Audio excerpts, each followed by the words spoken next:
everyone. Welcome to the show today. I'm excited to bring another expert onto the show. His name is Ari Galper, and Ari is the author of, check this book out, Unlock the Sales Game, and also the One Call Sell. He's been featured in CEO Magazine, Forbes, CNN, SkyNews, and the Australian Financial Review. He resides in Australia.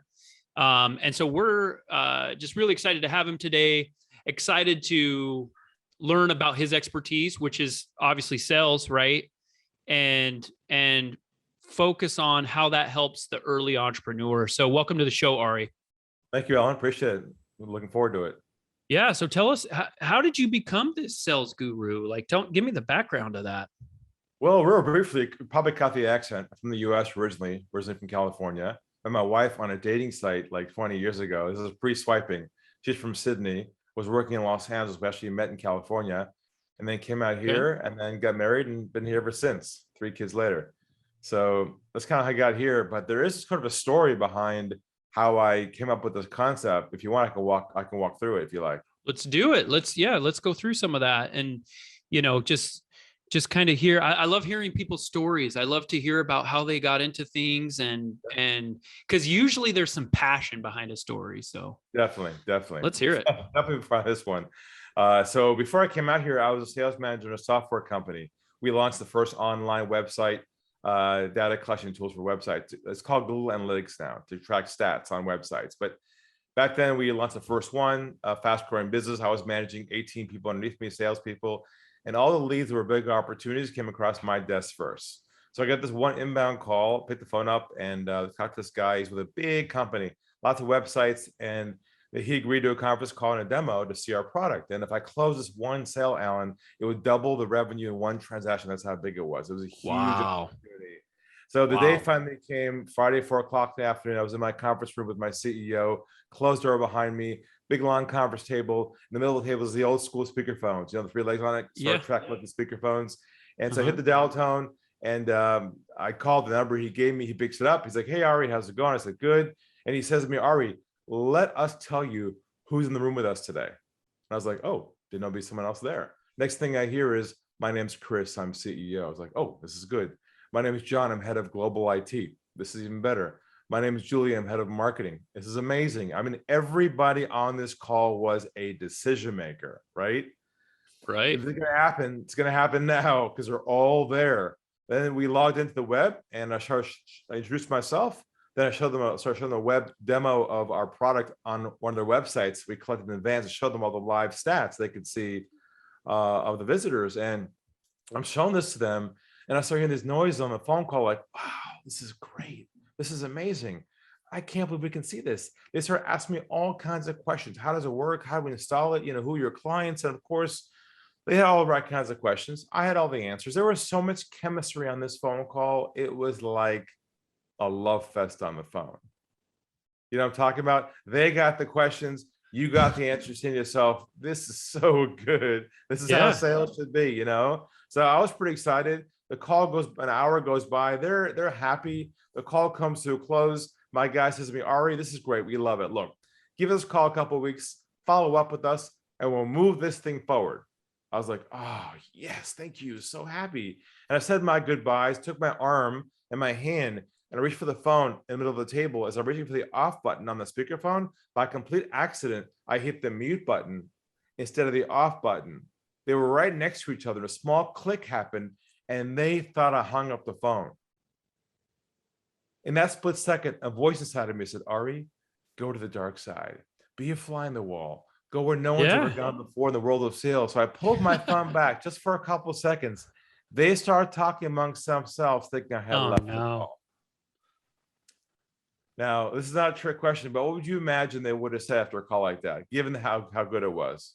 I mean, yeah. So the idea from your perspective is it's going to be like, hey, like, let's try to get the best deal possible, but we are doing this, right? Let's not be like, overly engaged, but we're so interested in this product. But just by how you're telling the story, my guess is something else happened.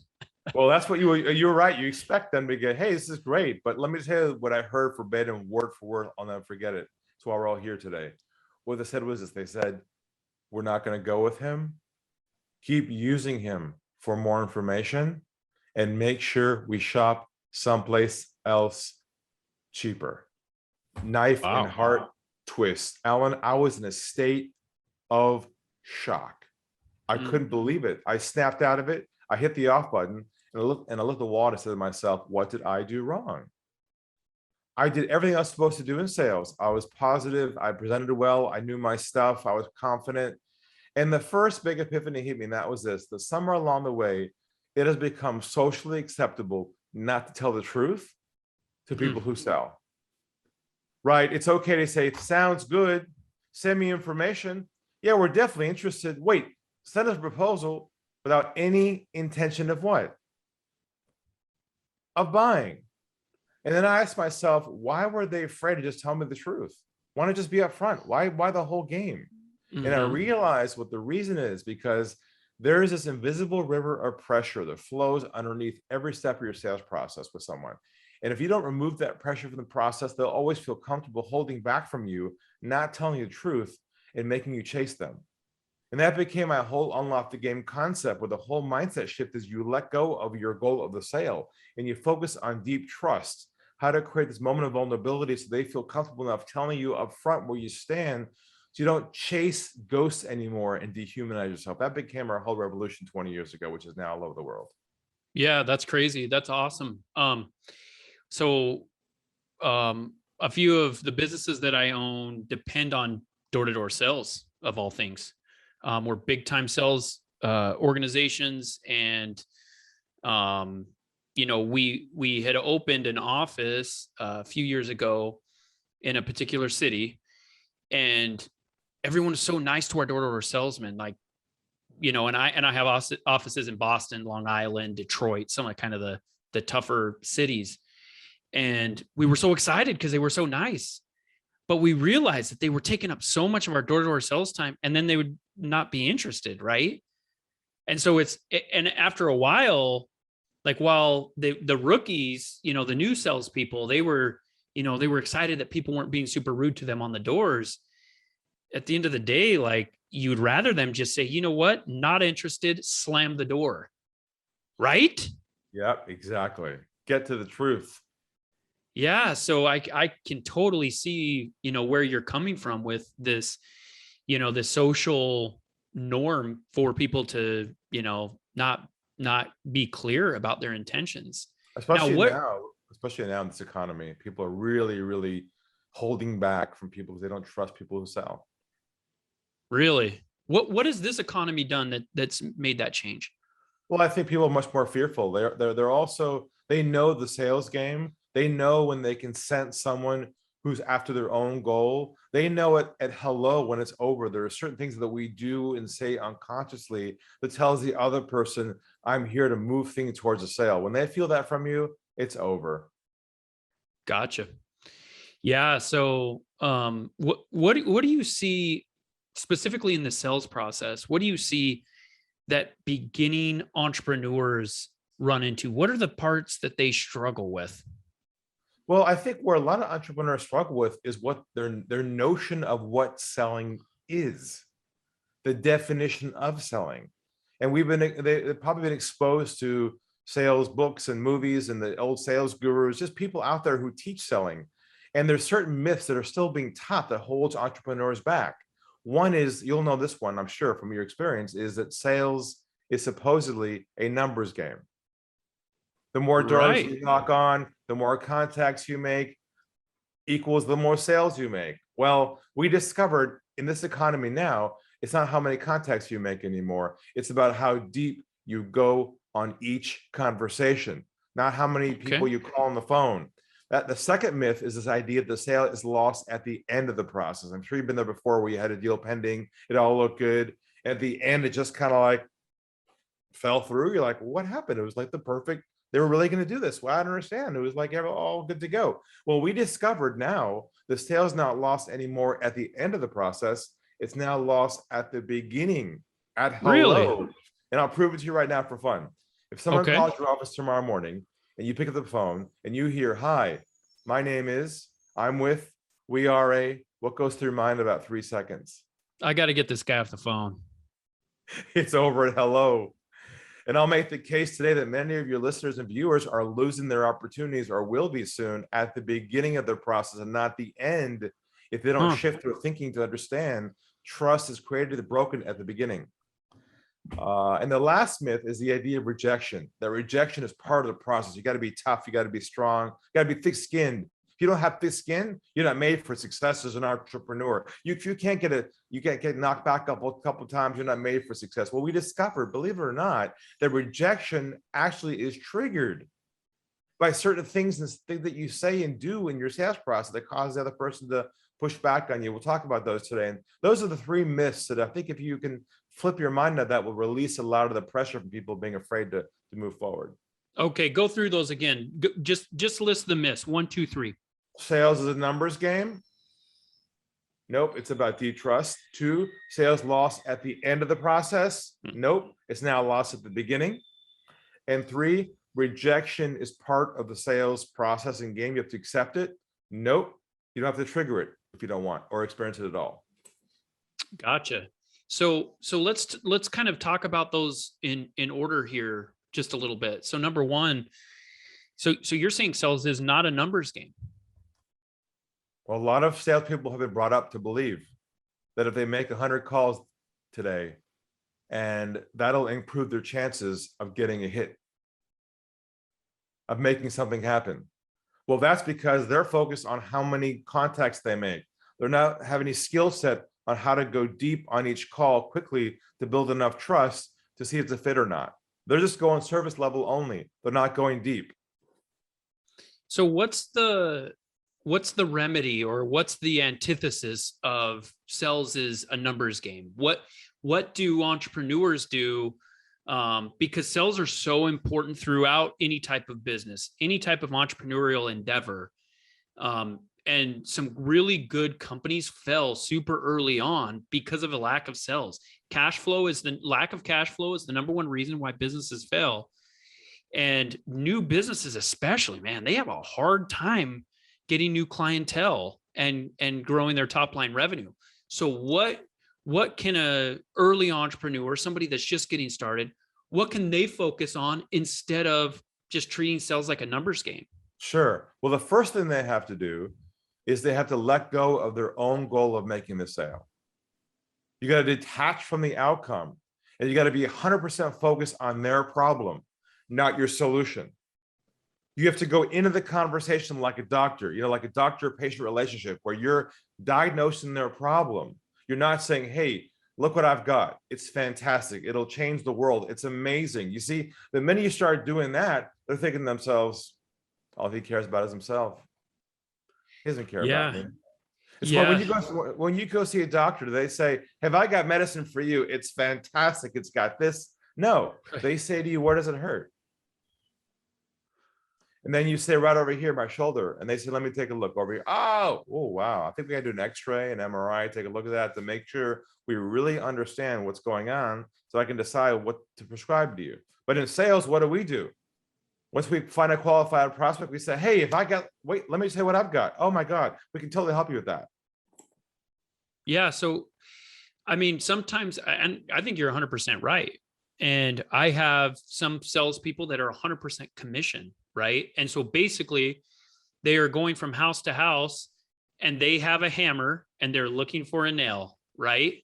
And so how do salespeople kind of change that mentality of, I've got this one size fits all, I'm focusing on the solution before I even hear what's going on? How do they change that? Because I mean, that's their job, is to sell something, right? Like how do they kind of transform that into, I'm a problem solver, I'm not a salesman? So the way you begin the transformation is you use what we call our trust-based languaging. We invented our own body of work around how to connect with people using certain words and phrases that activate this in real time, so they can experience it live. People don't believe it's possible. People believe, well, if I don't focus on my goal, how am I going to make the sale? Because that's their own old conditioning. It's all they know, right? So let me give you an example of some of our languaging that you can use, or people can use to test this, to see how it actually works. So you can understand the reverse process of how it actually brings people to you versus chase them away. Let's say you're having a first call with somebody over the phone. good first conversation. They're qualified, good chemistry, looks like a good fit. Call comes to a close. Usually in sales, we say things like what? At the end of a call like that, we say things like, hey, how about we get together, move forward, next step. See, we're conditioned to move things where? Forward, right? Right. That's our sales conditioning. But what happens if you attempt to move things forward and they aren't ready yet? What do you break with them right at the beginning of your process? You break trust right there and then early on. So same scenario, okay? Our mindset and our languaging. So call's going well, good chemistry, could be a good fit. Call comes to a close. Brian's saying, hey, this is great. Why don't we get together? Why don't we move forward? What we say instead is this. We say, where do you think we should go from here? And I'll say I like it again. that. Where do you think we should go from here? I think that question, I think that's great. And a lot of these things are kind of counterintuitive in some ways, right? But I think that evokes an honest response. What usually happens is when you say to somebody, where do you think we should go from here? They're usually in a state of shock. They can't believe somebody would actually ask them what they want to go. They're so used to being pulled down a sales process and their guards up the whole time, and it becomes a battle. But when you say to somebody, where do you think we should go from here? Usually they say things like, I've got one more question. Or well, what about this? What comes out is the truth. And that's your new goal. Your goal is to uncover the truth early on to see if you're a fit or not. We're just trying to pull them down this long process, which they know is for your goal only. I love that. So number 2, we lose the sell at the beginning, right? How do we avoid that? Well, we have to, first of all, before we engage someone new, we have to shift our thinking and say to ourselves, I'm a doctor, they're a patient.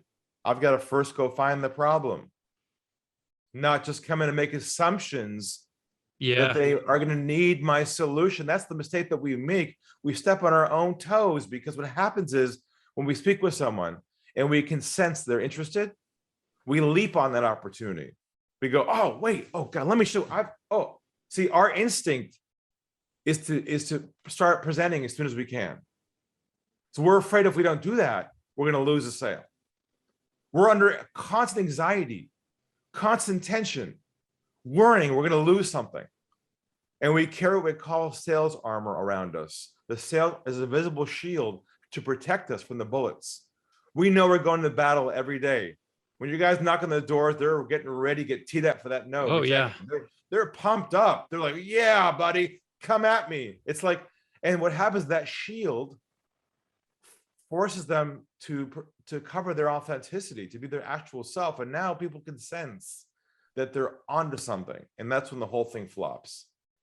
Yeah, I've heard this concept of people don't want to be sold. And so you don't really want to come across as a salesman. Is that kind of incorporated into this concept a little bit? You want to eliminate and extract every single sales behavior that sends the message of selling. Wow, that's so like the complete opposite of everything I've learned, right? Everything you read sales books, and these concepts that you're bringing up are so different, right? I'll warn you in advance, all of my material is very contrarian. It's the opposite of how we've been conditioned to define what selling is. And that's the innovation, the disruption. The innovation is if you can change your approach so it's unique in itself. That's how you make the sale, not by your product. Because in the psychology is they care less about how you solve their problem. They care more about if you're the one to solve it or not. They're asking themselves the entire time, do I trust him? Do I trust him? They're not looking at the sheet, looking at your product and saying, oh, is that good for me? Yeah, no. We think that's what it's about. We think they're evaluating our product. Man, they aren't qualified to evaluate your product. They're not the expert. Who are they to judge your product? They don't know better. All they know is, do they trust you or not? That's all they have control of. I love it. Yeah. So let's talk about this third myth, right? That rejection is just part of the sales process. I want to hear more about that. I want it. I mean, it just seems to make sense, right? That it is. Well, see, the thing is, we don't realize it, but we unconsciously are creating that rejection. We're triggering it. I'll give you an example. I'll ask your listeners right now to remove one key phrase forever from the vocabulary and never use it again after the recording. And if you've been in sales for a long time, this might hurt just a bit. Hopefully that's okay. I'm going to ask all your listeners and viewers to never again use the phrase follow-up ever again as of today. What's the only industry that calls and says, hi, I'm giving you a call to follow up? Who does that? I don't know. Salespeople. Oh, Sales okay. 101. There's a few more true. There's a few more classic ones. Remember the old days? I'm giving you a call to touch base. Touch base, yeah. Checking in. Yeah, you got it. You still got those old school ones. Yeah, too. See, we're so conditioned. And the minute you say to somebody, hi, I'm giving you a call to follow up, what are they thinking? Yeah, you're trying to sell me something, right? It's over right there. Rejection is triggered because you use languaging that says, hi, I'm here to sell you something. So you replace that with our languaging, and here it is now. You say this, you say, I'm giving you a call to see if you have any feedback on our previous conversation. Any feedback on our last meeting? Any feedback on our demo?